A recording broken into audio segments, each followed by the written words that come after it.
Tá? Então, seja muito bem-vinda. Antes de a gente fazer uma apresentação formal, dê aí as boas-vindas aos nossos convidados e aos seus convidados também, que o pessoal está chegando. Boa noite a todos, né? Estou muito feliz em estar participando desse momento. Também tenho uma grande admiração por você, Cacá, um profissional bastante empenhado, né? Pronto a ajudar, apoiar todos nós.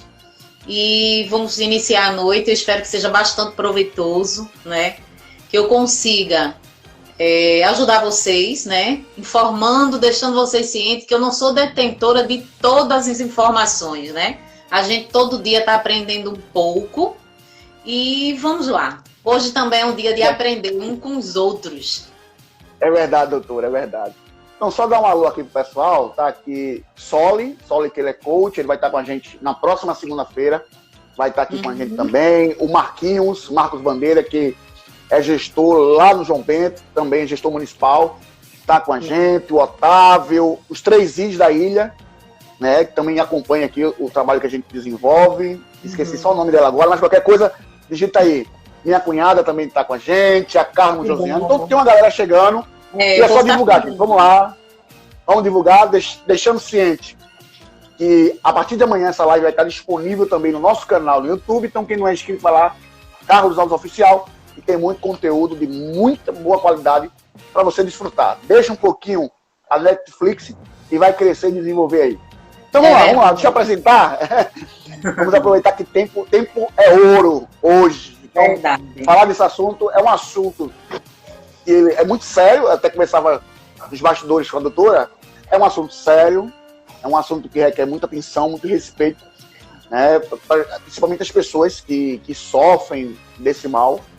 Então, a gente quer deixar bem claro que esse assunto vai ser tratado com muita seriedade, com uma especialista, com alguém que entende do assunto.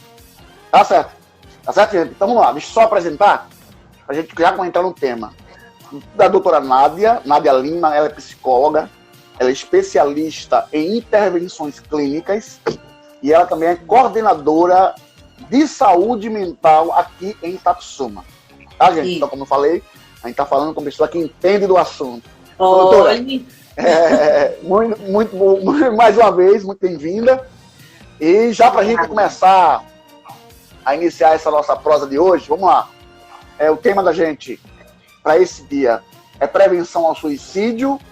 E vamos falar um pouco sobre saúde mental, é o tema de hoje. Então, antes de a gente adentrar mais profundamente no tema, quem é a psicóloga Nádia Lima? Vamos lá, e qual a área de especialização? A gente já falou um pouquinho, mas é bom ouvir as palavras da especialista, da detentora do conhecimento. Vamos lá. Vamos lá, né? Como o Cacá falou, eu me chamo Nádia Lima, minha formação profissional é psicologia. Eu sou especialista em intervenções clínicas, né? Eu atuo no município de Itapissuma com coordenação de saúde mental há quase 6 anos. Também já trabalhei em clínica, né? Estou afastada um pouco porque eu estou atribuindo à minha jornada profissional outros viés, né? Tudo dentro da área da psicologia. E eu estou sentindo a necessidade de voltar para a clínica, né? Que é onde minha base de formação, né? Como eu falei, eu tenho especialização em intervenções clínicas e eu estou voltando para a clínica novamente. Afinal de contas, um psicólogo ele pode até assumir uma função de coordenação, um cargo de chefia, mas ele trabalha com a psicologia, ela está em todo lugar, né? O psicólogo clínico, principalmente, ele atua na escola, ele faz clínica na escola, ele faz na instituição de ensino, como eu já falei, ele faz na empresa, ele faz na assistência, enfim. A clínica ela está em qualquer lugar, sempre disponível e aberta. Muito bem. Então, aqui, uma apresentação formal aqui da nossa convidada. Vamos agora ao que interessa, que eu sei que tem muita gente que está interessada em aprender, em assimilar conteúdo. Então, gente, qualquer dúvida, fiquem à vontade para fazer pergunta. Você faz pergunta aí e a gente passa aqui para nossa convidada da noite. Tá certo, gente? Então, vamos lá. Já para começar agora a esquentar né, as turbinas, na sua visão como especialista, o que é o suicídio, doutora? O suicídio é especificamente é o ato mais profundo da dor. O indivíduo que ele pensa em tirar a própria vida, ele está totalmente voltado para acabar com a dor. Estou iniciando falando que o indivíduo que tenta tirar a vida, ele não quer morrer, ele quer matar a dor, né? É bastante importante a gente sempre lembrar disso. O suicida, a pessoa que tenta tirar a própria vida, ela não quer morrer, ele quer acabar com a dor. Por isso que nós, profissionais da saúde, a gente fala muito de que é importante o acolhimento, a ajuda, chegar junto, né, tá atento a esses sinais, porque na cabeça da pessoa que quer tirar a própria vida, ela não tá querendo desaparecer, que é muito comum na fala deles, vou sumir, vou desaparecer. Não, ele não quer morrer, ele quer matar aquela dor. E para ele ou para ela, o método mais fácil é acabar com a vida. É um pouco paradoxo, né? Como é que eu quero acabar com a dor, mas eu não quero morrer? Mas a única forma de eu acabar com a dor é morrendo. É o ápice maior da dor. É uma dor na alma, é uma dor existencial, é você olhar para o lado, para frente e para trás e não saber como recorrer, como mudar esse quadro. É por aí. Realmente é muito complicado falar desse assunto, porque ainda é um tabu você falar sobre isso. Nós temos algumas perguntinhas que vieram também. A gente vai tratar também sobre isso, a gente só está começando, mas realmente o que a senhora falou faz muito sentido, porque realmente ele não quer tirar a própria vida. Ele quer realmente acabar com a dor que ele está sentindo, que muitas vezes, assim, não vamos dar spoiler não, mas muitas vezes vem aí de uma depressão profunda, de uma angústia muito profunda. Eu acho que são raízes que abrem portas para a pessoa tirar a própria vida. Seria assim mesmo, doutora? Sim, sim, sim. Ou não? É isso, exatamente, Cacá, é isso mesmo que você está dizendo. A depressão é uma dor que o indivíduo sente, né? E o alto nível de depressão é que faz o indivíduo acometer essa ideação suicida. Né? Alguns conseguem fazer o ato e outros tentam e graças a Deus não conseguem, né? Mas é isso aí. Você tá certo. Muito bem, só registrando. Obrigado. Só registrando a presença de Júnior de Manteiga, que está acompanhando a gente também, e da Geise Kelly também, que está acompanhando. Então, vamos lá. Aproveitando esse ensejo do que a senhora já falou, quais os sinais que nós precisamos ficar atentos quando a pessoa planeja tirar a própria vida? Quais os sinais? Assim, eu entendo que a pessoa não vai tirar a própria vida do nada. Existe um planejamento, existem sinais que eles dão de alerta. Então, quais seriam os sinais mais comuns, doutora? Veja só.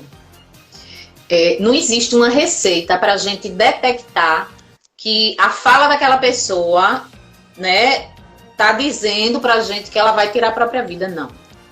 É importante que a gente esteja atento ao comportamento. Porque muitas dessas pessoas que querem tirar a própria vida, elas não falam, mas elas se comportam de uma maneira diferente, né?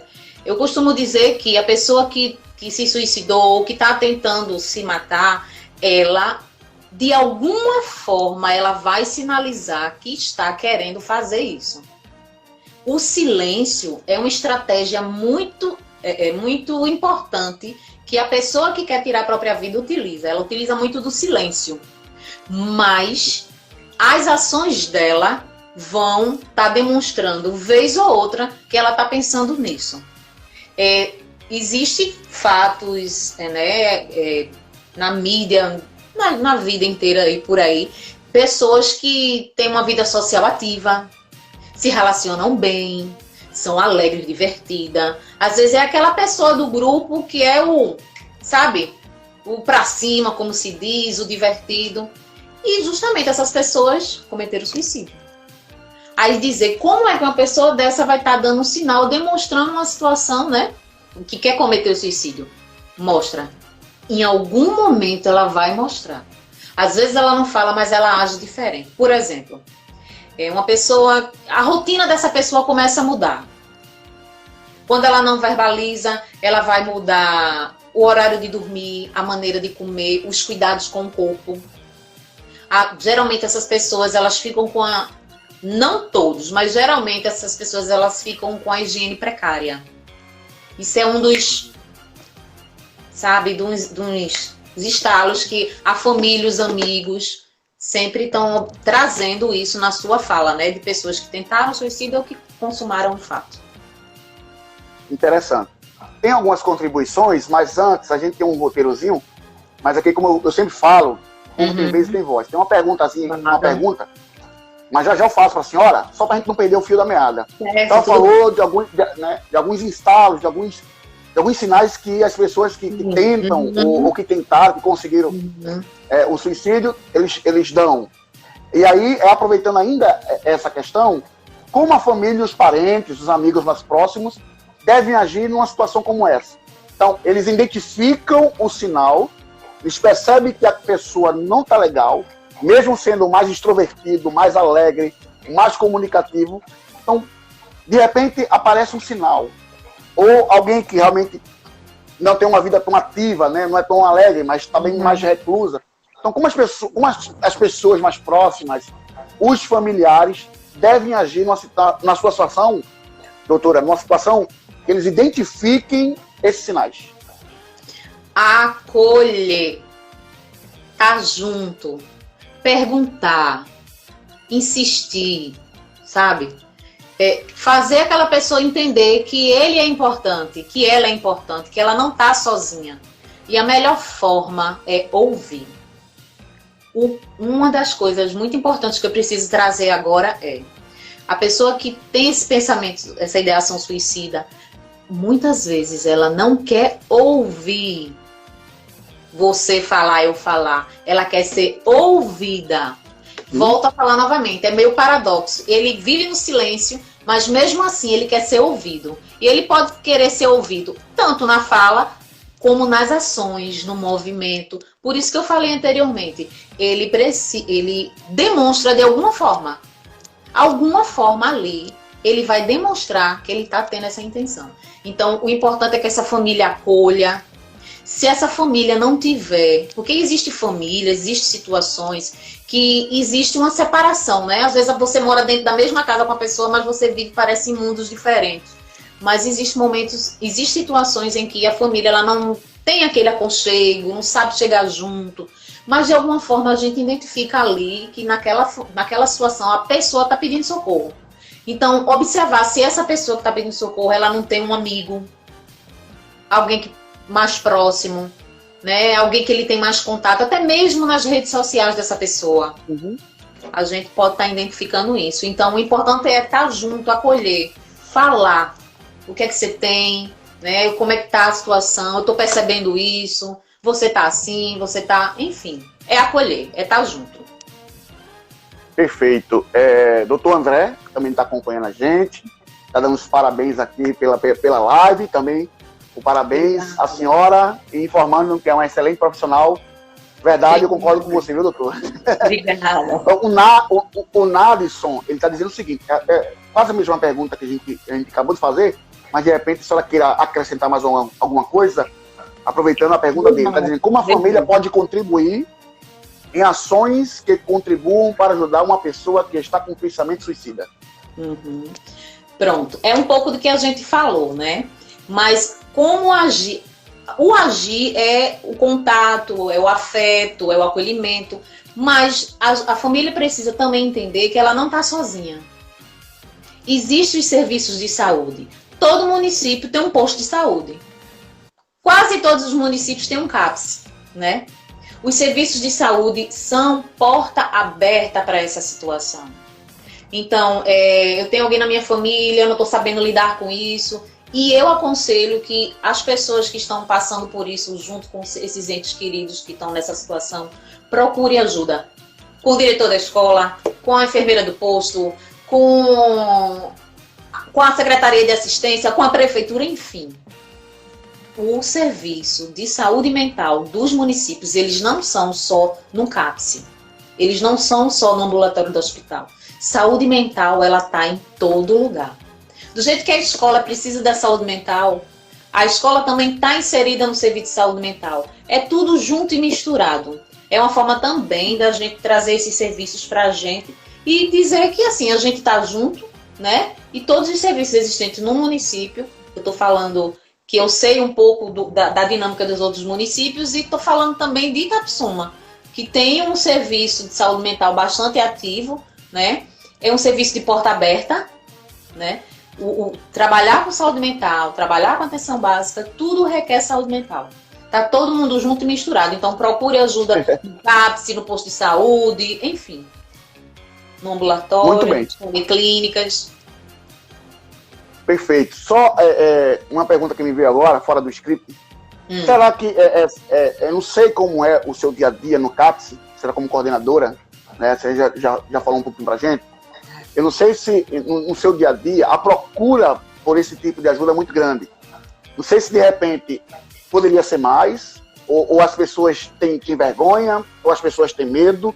Sabe que acredita que ainda existe um tabu muito grande, um preconceito para buscar esse tipo de ajuda? Ainda porque de repente, assim, porque de repente falar assim, não, eu vou para psicóloga, vamos dizer que eu sou doido. Eu vou para psiquiatra, vamos dizer que eu sou doido. Será que ainda existe esse preconceito, doutora? Tem, mas eu posso garantir a vocês que essa montanha, ela tá diminuindo. Água mole e pedra dura, tanto bate até que fura? Pois é. As políticas públicas nos últimos anos, elas trabalharam muito em cima disso. Embora ainda exista muito preconceito, mas a gente percebe que a população, ela já lida com saúde mental de uma forma mais suave, né? É tanto que chega pra gente lá no CAPS algumas situações. A gente recebe, não muito, né? Graças a Deus, mas a gente recebe tá recebendo mais adolescentes. Que, inclusive, a gente vai estar falando disso daqui a pouco, né? Isso, daqui a pouco, com certeza. Com certeza. Então, perfeito. Deixa eu só... Tem uma pergunta aqui da Raio. Ela diz o seguinte: como as religiões podem prestar apoio a alguém que tentou suicídio ao invés de partir para o julgamento? Interessante isso aí. É verdade. O julgamento, ele não vai ajudar em nada, né? Não só as religiões, mas como a sociedade precisa entender que pensar em suicídio, tentar o suicídio, é um problema de saúde pública. Então, uma das coisas que a gente, enquanto sociedade, pode fazer é tirar esse preconceito, acabar com isso, porque não vai ajudar e não vai levar a nada. Em relação à religião, ela pode estar ajudando sim, inclusive a religiosidade é muito importante nesse momento, né? Onde a pessoa está perdida, não sabe para onde ir, né? Está desprovida tanto emocionalmente, está com a alma ferida, está desesperado, mas a religião, né? A religiosidade, ela vai estar sim ajudando muito nesse momento. É importantíssimo, importantíssimo mesmo. A espiritualidade em si, ela é um dos fatores que pode estar ajudando essa pessoa a sair dessa situação. Não só a religião, mas a medicação, a psicoterapia. Tem alguns casos, Cacá, que muitas vezes a medicação, ela nem entra. Só a terapia já ajuda, né? Mas tem casos realmente que a medicação e a terapia tem que andar juntos. Não pode ser só um, nem pode ser só outro. Em alguns casos, perfeito, né? A gente sabe que existem os casos mais graves, os casos mais leves, medianos, né, doutora? Sim, sim. Que requerem, existem casos que requerem realmente uma atenção muito grande e que, assim, se fosse você que está acompanhando, divulgasse, porque a gente vai receber aqui um psiquiatra também falando sobre isso, tá? Então, muitas coisas aqui que a gente não vai tratar nessa live, vamos tratar também com outros especialistas. Se fosse você, não perderia. Estou dando spoiler aí. Então, lá. A senhora falando aqui sobre, assim, o atendimento a adolescentes, então a gente vai puxar um pouquinho para essa área para a gente entender um pouco. Qual a causa do aumento absurdo que está nas taxas de suicídio entre os adolescentes, doutor? O que está acontecendo, doutor? O que está vendo com os nossos adolescentes e jovens que estão aí, assim, não sei, sabe? É até estranho a gente falar, porque dói, porque são adolescentes, são jovens que estão começando a vida agora e estão vivendo a vida depressiva, estão correndo aí para tirar a própria vida. O que está havendo? Qual a causa de tudo isso? Na sua visão. Olha só, Cacá, a adolescência em si, ela é uma fase das nossas vidas, né? A gente já foi adolescente. É uma fase de muito conflito, né? A gente pode dizer, na minha época não foi assim. E por que agora tá assim? A vida muda. As pessoas mudam. O contexto familiar muda, as formas de relacionamento mudam, né? Volto a falar, não existe uma receita de bolo. Desde que não existe uma receita de bolo para você identificar se a pessoa está fazendo isso, tem que estar fazendo isso aqui para a gente saber que a pessoa vai tentar suicídio. Por que esse jovem está se comportando dessa forma? Não, vamos consultar isso aqui? Não existe. Porque esses jovens hoje, a gente vê uma prevalência muito grande nas questões de tentativa de suicídio com os jovens. Como eu te falei, é um momento de transição, é muito conflituoso, né? Você vai estar entrando em contato aí, você vai estar mais perto da sociedade, você vai encontrar outras pessoas. Eu costumo dizer que a adolescência é a época de você construir suas tribos. E a gente sai daquela rotina mais com os pais, né? Onde a gente era a criancinha, o bebezinho, o menininho, a menininha. E agora eu vou conhecer vou fazer meus amigos, eu vou fazer as minhas tribos. E é justamente isso. Aí vem o conflito. O adolescente, ele tem muita mania de questionar. Mas faz parte. Faz parte a gente precisa questionar, a gente precisa estar se perguntando, né? Quem eu sou? O que é que eu tenho que fazer? Como eu tenho que fazer? Às vezes tem adolescente que contesta até o amor dos pais, né? Será que me ama? Será que não me ama? Ama mais meu irmão do que eu?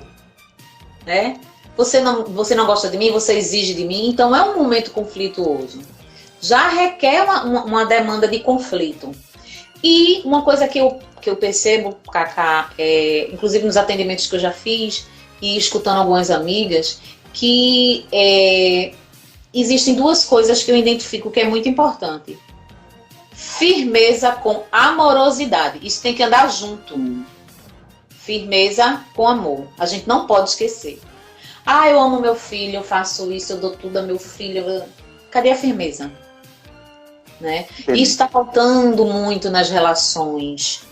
Isso está faltando muito. Isso é feito feijão e arroz. Que é uma coisa que tem que ter na mesa, vamos dizer assim. É firmeza com amor, tem que estar ali posto todo dia, né?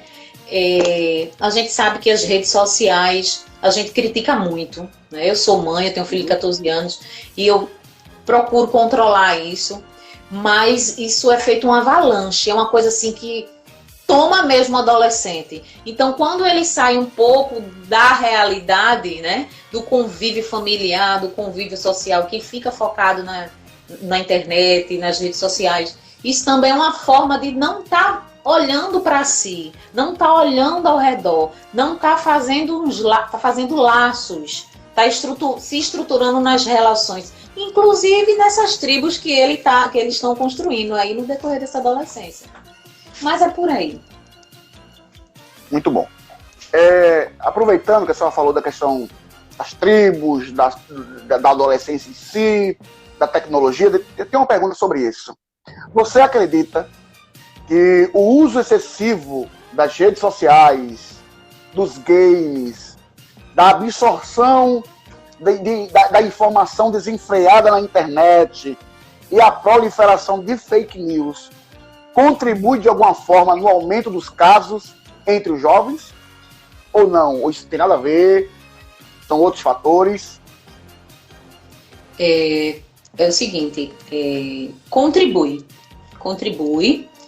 mas é porque tudo em excesso faz mal. Eu volto a dizer, a gente não precisa proibir nossos filhos de acessar as redes sociais, de jogar, mas tudo na medida. a gente sempre escuta esse ditado, né? Tudo em excesso faz mal. E é. Eu não posso deixar meu filho 24 horas nas redes sociais e eu não dou afazeres a ele. Eu não dialogo com essa criança, com esse adolescente, né? Eu não mantenho uma relação positiva com ele. Mesmo que seja para, de vez em quando, dar uma bronca, mas a gente precisa estar conversando, a gente precisa estar dialogando. Então, quando eu vivo muito fechado, quando a criança ou adolescente vive muito fechado nesse mundo, daí ele vai estar seguindo outras coisas. Assim, recordando um pouco, a baleia azul, né? Quantas crianças não tiraram a vida? Porque elas se distanciam do social, que a casa, os pais, a família, os amigos, as escolas, e fica nesse mundinho, né? Então aí ela vai estar seguindo as tarefas, né? Que eles tinham muito dessas coisas de fazer as tarefas, que tem que contar, que tem que fazer isso, que tem...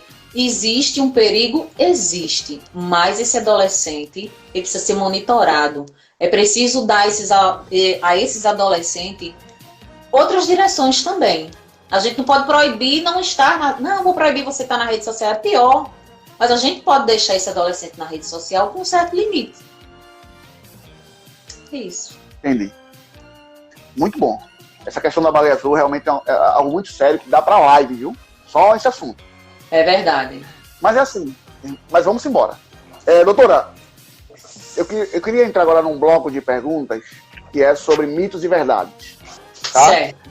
Então, assim, muita coisa que a gente escuta, como aqui a gente está iniciando essa campanha do Setembro Amarelo aqui no Dedo de Prosa, estão falando sobre o combate, a prevenção ao suicídio.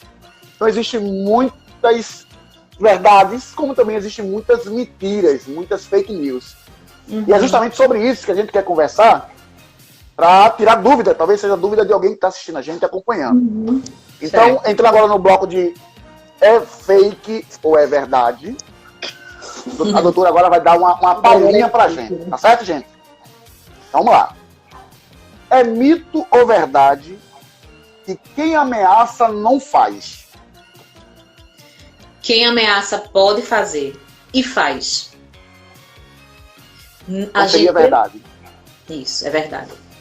É verdade que a pessoa faz. Não é verdade que a pessoa não vai fazer. Um dos sinais da pessoa que quer tirar a própria vida é justamente esse. Ficar ameaçando. Dizendo, eu vou fazer. Eu vou fazer. Eu vou fazer. Então não é essa coisa de dizer, diz que vai fazer e não faz. Não. Faz sim. Faz. Planeja fazer. Todo cuidado. Fica orgânico. Todo cuidado é pouco. Todo cuidado é pouco. Perfeito. É mito ou verdade? Se alguém deseja se matar, não há nada que possa ser feito? Claro que tem como ser feita alguma coisa, sim. Como eu falei antes, tanto a família pode estar ajudando, e se a família não conseguir ajudar, os serviços de saúde, desde o posto de saúde até a escola, são serviços de porta aberta que podem estar justamente ajudando essas pessoas, sim. E pode sim. Tem solução. Não está perdido. Mito ou verdade? Quem só fica tentando suicídio não vai se matar?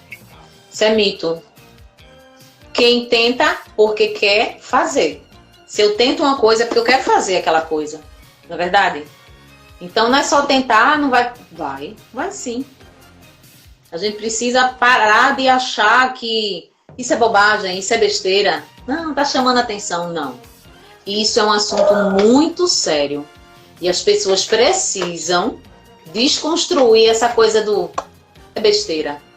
Realmente não é besteira. No mundo, mais de 800 mil pessoas morrem de suicídio. Então isso não é uma besteira, isso não é uma banalidade. É algo que a gente precisa prestar atenção, sim. A gente precisa também exigir dos políticos, né, mais políticas públicas voltadas para os adoecimentos mentais. Não só a pessoa que tenta o suicídio, mas os transtornos mentais, né? Pessoas com deficiência, pessoas que precisam realmente de políticas públicas para ter uma qualidade de vida melhor. Eu não vou falar muito, assim, quando eu falo de CAPS, eu gosto muito do trabalho do CAPS, e eu acho que ele foi peça-chave para humanizar o trabalho de saúde mental. Né? Foi importantíssimo para a gente, enquanto sociedade, para essas pessoas que são da sociedade, que são incluídas, que estão na nossa sociedade, mas eram marginalizadas, né? De o louco, o doido, o fedido. Não, essas pessoas são pessoas como nós. E o CAPS é um dispositivo de saúde que ele está inserido na comunidade e a gente pode estar tratando dessas pessoas e deixá-las viver livres. Perfeito. Livres, podendo cuidar da sua vida e continuar no seu familiar. Né? Antigamente essas pessoas eram excluídas, eram trancafiadas. E com a reforma psiquiatra, graças a Deus, isso acabou. Tem ainda, né? As suas prisões aí, mas como antigamente, não. Por aí. Muito bom. Perfeito. Mito ou verdade? Uma pessoa que tentou e não conseguiu está imune e não tentará de novo? Mito. Em cada 4 pessoas que tentaram, né, pelo menos uma no ano seguinte vai tentar novamente. Isso é estatística, viu? Não estou contando uma historinha, não. Isso é estatística mesmo. Então é mito achar que ela não vai cometer novamente. Perfeito. Mito ou verdade? Falar sobre suicídio pode encorajar alguém a tomar tal atitude? Amo essa pergunta. Porque essa pergunta, ela vai justamente bater de frente com o tabu do que é falar sobre suicídio. É mito. Achar que falar sobre suicídio eu vou encorajar a pessoa a cometer. Não. Depende de como eu vou falar sobre esse tema. Eu não posso estar mostrando, comentando como foi que a pessoa cometeu o ato ou tentou cometer o ato. Dessa forma eu estou banalizando. Então se eu banalizo aquilo, eu estou banalizando aquilo, então quer dizer que quando eu tiver com algum problema eu vou lá e faço. Banalizar é uma coisa, e eu só banalizo quando eu vejo que aquilo é muito normal, né? Aquilo é muito fácil. O que a gente precisa falar de suicídio é justamente de saúde mental. É por isso que a pergunta dessa live, né? Vamos falar sobre saúde mental. Porque a gente precisa falar de suicídio enquanto doença e a gente precisa combater isso, fortalecendo as políticas públicas para lidar com essa situação e com tantos outros sofrimentos mentais, fortalecer as redes de saúde, fortalecer a escola, né? Que eu estou vendo aqui que tem uma pergunta relacionada à escola, que daqui a pouco tu vai ler. Isso. Trazer. Então, assim, fortalecer as escolas, fortalecer os profissionais, é dessa maneira que a gente pode estar falando de suicídio, de uma forma consciente, com técnica, né? Profissionalizando as pessoas, investindo nesses profissionais para que eles possam estar atendendo essa população no comecinho mesmo. Eu costumo dizer, eu vou fugir e trazer um pouco, que o agente comunitário de saúde, o ACS, ele é a porta de entrada para todos os serviços do município. Porque é ele que está ali, ó, no portão, né? É ele que conversa com a dona da casa, com a criança, com o pai, com o cuidador, ou com a família em geral. E aquele ACS, se for investido, se a gente tiver políticas públicas bastante voltadas para esse povo, para essa profissão que eu admiro demais, a gente vai eliminar, eu acho que grande parte das doenças, dos sofrimentos, porque esse povo, se investir mais no profissional, como é que eu posso dizer? Nos incentivos, né, no aprendizado dessas pessoas, fortalecer esse profissional, a gente vai sim diminuir muitos problemas, muitos mesmo. Um ACS, ele tá ali cara a cara, porta a porta, ele conhece sua comunidade, ele vai saber, ele chega na casa de do cidadão, ele vai escutar aquela família, ele já vai... Não, o problema é esse, então eu vou direcionar para cá, eu vou falar assim, vou fazer isso. Então, investir nesses ACS eu acho muito importante. Porque a porta de entrada da saúde de um município é o agente comunitário de saúde. Parabéns para eles, ajuda demais. Perfeito, parabéns aí. Estendo também os parabéns a esses profissionais. E para a gente finalizar, um mito ou verdade de hoje, pessoas que se matam não avisam ninguém. É como eu falei, eles dão sinal sim. Eles sempre eles dão sinal. As pessoas, elas dão sinal. Quando quero morrer, eu não aguento mais, eu não aguento viver, eu quero sumir. Isso são palavras que a gente precisa, opa, tem alguma coisa errada aí. E acompanhado a isso, tem a mudança no comportamento. E tem pessoas que não vão falar nada, mas elas vão mudar a sua rotina. O consumo excessivo de álcool, tem pessoas que elas se isolam e começam a consumir mais álcool, né? Do que o de costume. O uso de drogas também é um incentivo. Perda de alguém, de um ente querido, né? Dificuldades financeiras.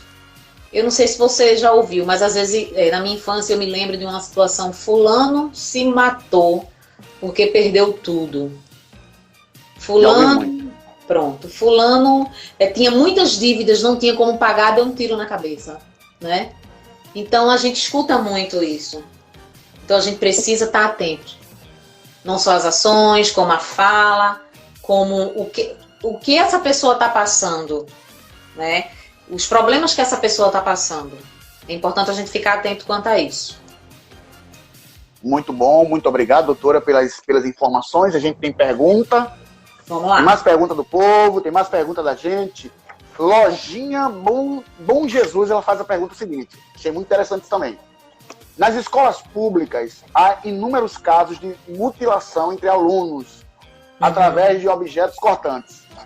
Como essas escolas públicas podem agir, uma vez que não existem psicólogos nas escolas? Olha só. Pois é. Aí quando eu falo de políticas públicas, né?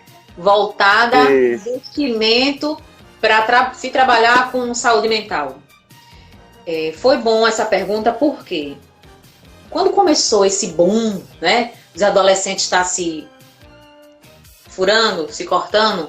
Ai, vai cometer suicídio. Não. Isso não quer dizer que o adolescente ele está se cortando. Isso não quer dizer que ele está querendo cometer o suicídio. Mas também isso não quer dizer que ele não possa. Entendeu? Mas a gente precisa observar que isso não é um caminho certo.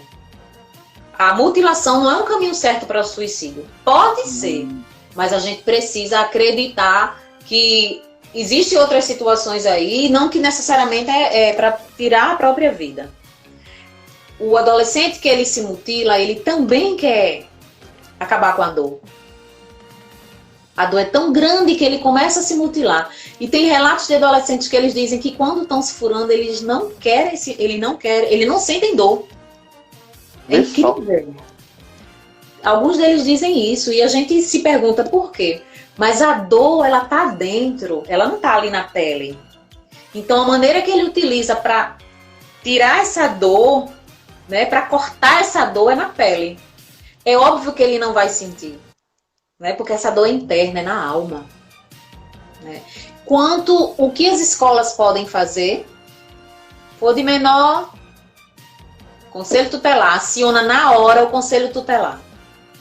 O Conselho Tutelar vai entrar em contato com o CREAS, né? E se for a partir dos 18 anos, procurar posto de saúde dessa área, né? Dessa escola, o ACS, né? Procurar o posto de saúde, porque o ACS ele vai estar informando nessa escola, vai estar identificando a família desse aluno, e vai estar direcionando esse aluno, essa família, para o ambulatório, para o próprio posto de saúde, que assim, tem o NASF, né? Itapissuma mesmo tem o NASF. E dentro do NASF tem psicólogos. Né? Quando eu estava no NASF em Itapissuma, eu atendi várias crianças e adolescentes das escolas públicas de lá, tanto em Botafogo como do centro. Então, a escola ela pode estar entrando em contato com o posto de saúde da área para estar fazendo esses direcionamentos. Criança, quando for criança, tanto o posto de saúde, mas principalmente o conselho tutelar, tem que ser acionado. Ok? Muito bom. Aí, Lojinha Bom Jesus, espero que aí a doutora tenha sanado a sua dúvida aí. Tá? Ele contribui e lhe ajudado de alguma forma, né? Sanando dúvidas. Minha família. Luiz Veiga, personal, ele diz o seguinte: Nádia, uma crise de ansiedade pode evoluir para uma depressão? Com certeza. Pode sim. Uma ansiedade, ela pode evoluir para uma depressão. Uma depressão, dentro da depressão tem conteúdo de ansiedade e dentro da ansiedade tem conteúdo de depressão. Né? Por isso que precisa ser tratado. Nos primeiros sinais, a gente precisa estar atento a isso e procurar ajuda. Às vezes a gente nem entende o que está acontecendo, mas o silêncio não vai resolver nada. Você ficar em silêncio, você vai continuar no mesmo lugar. E quando você está tendo uma sensação negativa, o que você mais quer é se livrar daquilo. Então, por que permanecer em silêncio? Por que ficar estagnado? É necessário realmente você procurar ajuda. Se não conseguir entrar em contato com a família, mas vá no CAPS, vá no posto, converse com o diretor da escola, converse com a vizinha, né? Se é uma criança adolescente, principalmente adolescente, converse com um amigo, converse com a família do amigo, se você acha que sua família você não tem tanto contato, você não se sente tão à vontade. Mas o silêncio não é a melhor solução. Precisa se falar sobre isso. Perfeito, muito bom. Jean Carlos, que foi nosso ex-prefeito aí, interino, está dizendo parabéns, Cacá. Um forte abraço para Nádia. Sou testemunha da competência dessa profissional. Obrigado, Jean. Um abraço, cheiro. Obrigado, Zé. Então, tem várias contribuições. A Rayane está dizendo o seguinte, que quando você falou da questão da dor, né, quando a pessoa se automutila, que teve relatos que o pessoal não sentia dor na pele, normal, como alguma pessoa que se cortar sente. Porque ela está dizendo aqui que a dor emocional é mais forte do que a própria dor física, né? Isso, exatamente. É isso mesmo. Eles falam exatamente isso. Andréa Cavalcante está dizendo saudades aí, um abraço.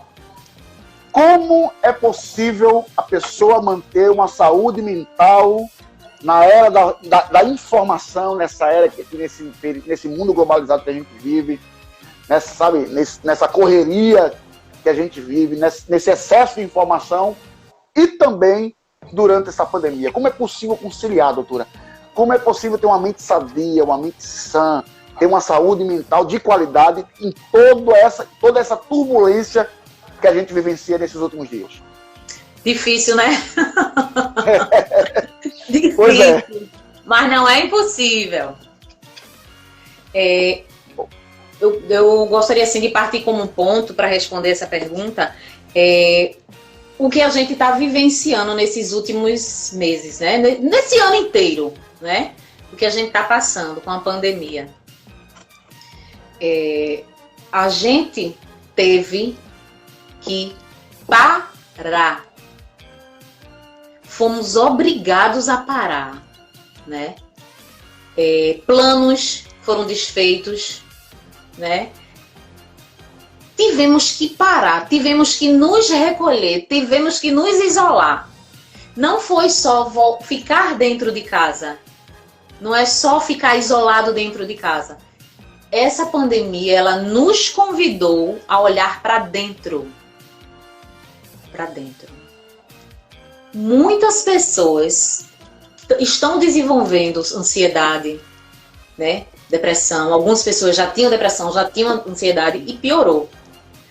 Porque a gente vive muito voltado para o que está fora. O que está fora da gente? É horário, é trabalho, é escola, enfim, né? A gente está muito atrelado no vai e vem, no vucu-vucu, como se diz. E a gente esquece, não tem tempo muitas vezes, de olhar para dentro. E esse dentro é as minhas emoções, é os meus conflitos, é aquelas coisinhas que eu coloquei lá debaixo do tapete, jurando que nunca mais eu vou ver. Aí eu volto para dentro, eu tô parada, isolada, eu não tô naquele do dia a dia. Então, eu estou na parada, eu vou me conectar de novo com isso. Mas se a gente puder aproveitar esse momento, eu acho que a gente precisa olhar também para essa situação de isolamento, como vamos aproveitar para olhar para esses problemas e tirá-los da nossa vida de uma vez. Resolvê-los. Porque agora ele pode não estar doendo nem incomodando, mas ele ainda está ali, ó. E de alguma forma ele puxa a orelha da gente de vez em quando. Então esse momento da gente estar dentro, olhar para dentro, estar dentro dos muros, dentro de casa, né? Olhar para dentro, a gente precisa fazer esse movimento. Então isso é um pedido, isso é uma chamada, isso é um indício de que a gente pode ter uma saúde mental legal. Se a gente começar a dar conta, a observar. Vamos ter coragem para olhar para isso, né? Aí a gente consegue ter uma saúde mental legal. Poder enfrentar essa pandemia, esses problemas aí. É por aí. É isso aí, gente. Ter coragem, essa é a questão. Muita gente tem coragem para tantas coisas, e não tem coragem para resolver um problema interno que está esquecido, como a senhora falou, está guardadinho. Exato. E é hora de aproveitar, vamos sair dessa pandemia aqui, que eu sei que em breve, se Deus quiser, a gente vai sair. Vamos. Sair melhores do que quando a gente entrou na pandemia, né? Com certeza. Não é que a gente entrou, né? Não é que a gente entrou na pandemia. Ele foi empurrado para ela.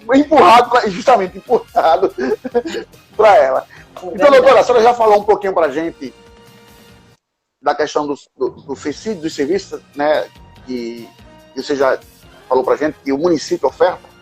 Mas só para dar uma embossada um pouquinho, né, quais são os serviços existentes no município que justamente cuida da saúde mental. A senhora já deu uma palhinha para a gente, mas aí é bom porque tem gente de fora, de outros municípios, de outros estados que estão acompanhando, também podem procurar esse tipo de serviço nos seus municípios. Então, quais os serviços que a gente tem aqui que de repente tenha também em outros municípios e outros estados? Pronto. A gente tem o CAPS, né? Centro de Atenção Psicossocial, né? É um trabalho bastante positivo, né? Ele é um serviço que ele lida diretamente com as dificuldades, né? Transtornos, tentativa de suicídio, álcool e droga, atende criança, adulto, adolescente, enfim. O CAPS é um dos serviços de saúde mental. Tem um ambulatório de psiquiatria e psicologia do Hospital João Ribeiro. E tem o NASF, né? Que o NASF está nos postos de saúde, que Itapissuma mais uma vez está na frente em relação a isso, né? Que tantos outros municípios, como a verba para o NASF não foi extinta, né? Mas José, com aquele coração dele imenso, continua, deixa o NASF justamente para estar auxiliando essa população. Então, o NASF agora é recurso próprio, né? Itapissuma paga com recurso próprio. Não existe um orçamento mais para o NASF, ele foi extinto.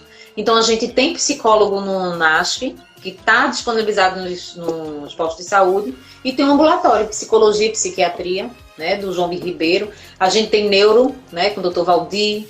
A gente temos 3 psiquiatras, vê só. Tem município que não tem nenhum. A gente tem 3 psiquiatras. Né? A gente tem psiquiatra também em Botafogo, né? Então todo município ele está bem assistido, Itapissuma.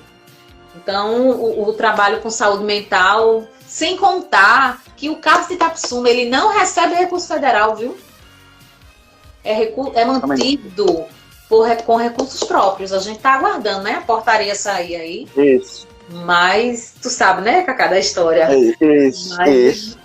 Itapissuma, o CAPS, ele é mantido com recurso próprio. Então, assim, falando de saúde mental, graças a Deus, Itapissuma está aí, apoiando essa população, ajudando essa população.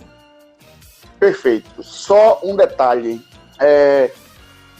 Saindo um pouco da esfera municipal aqui, Itapissuma, para outros municípios, se a pessoa que está assistindo a gente agora, de repente tem alguém com um problema similares a esse, que já foi transcorrido aqui, que a senhora já falou pra gente. A quem eles devem recorrer lá? Ao CAPS ou tem algum outro tipo de serviço? Ou cada município executa e faz suas atribuições lá para atender esse pessoal? Ou existe um padrão nos municípios, assim, independente se é Pernambuco ou outros estados?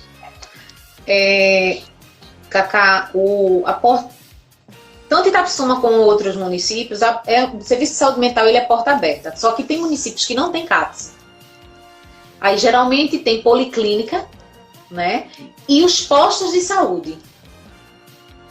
Então, o município que não tiver CAPS, ele pode estar se dirigindo ao posto de saúde, porque lá a equipe do posto de saúde ela vai direcionar para onde for possível fazer esse atendimento. Ou no próprio posto, com psicólogo ou psiquiatra, que se assim tiver, ou na policlínica desse município, ou no ambulatório. E sempre tem um local.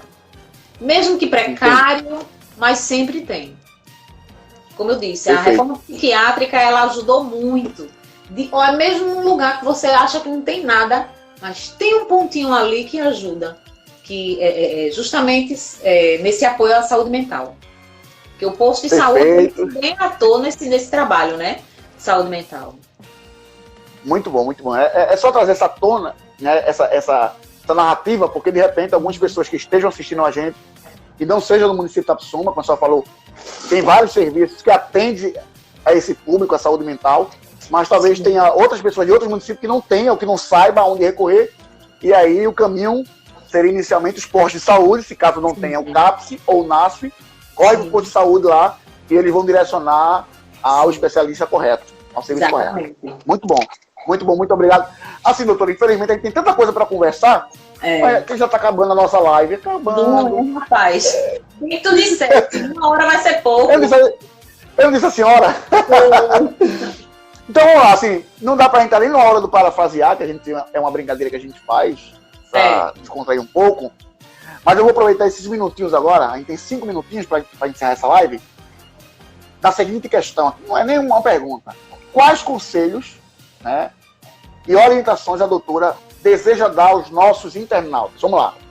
Fique à vontade, tire esse momento aí, de repente, lembrou de alguma informação, quais conselhos, quais as orientações que a senhora tem a nos dar a todos aqueles e os que vão assistir também no YouTube posteriormente.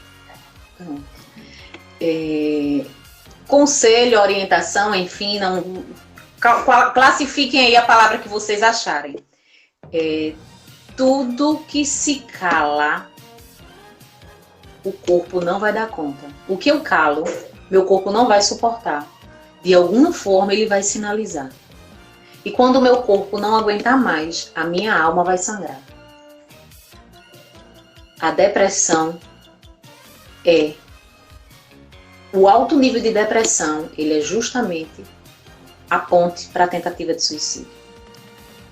O indivíduo que ele pensa em tirar a vida, ele está no mais alto nível de depressão. Mas para ele chegar aí, não foi ontem nem anteontem. Tem uma construção, né? Então, se eu silencio, meu corpo, minha alma vai sangrar, vai gritar. É aquele que eu estava falando anteriormente. O silêncio não vai ajudar. Então, tudo que eu me calo, meu corpo vai somatizar. E assim, agradeço demais esse momento, né? Como você disse, é pouco tempo, né? Mas a gente precisa estar atento, povo, minha gente, ao nosso amigo, à nossa mãe, ao nosso pai, ao nosso irmão, ao nosso colega de trabalho, aquela pessoa que está em silêncio, aquela pessoa que mudou o comportamento. É importantíssimo a gente tirar um minutinho, tirar não, ganhar.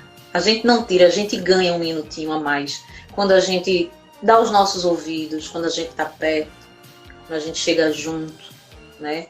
Lembrando que o município, mesmo que ele não tenha um CAPS, que ele não tenha uma policlínica, mas sempre tem um posto de saúde. Todo município tem um posto de saúde. Então procura alguém lá, né? Pede ajuda, né? Morrer não é a solução. E para toda dor existe um remédio. E nesse caso, o remédio é falar. Isso. Perfeito. Muito bom, doutora. Essas frases eu vou pegar daqui a pouco, vou transcrever, viu? Vou transcrever. Tá bom.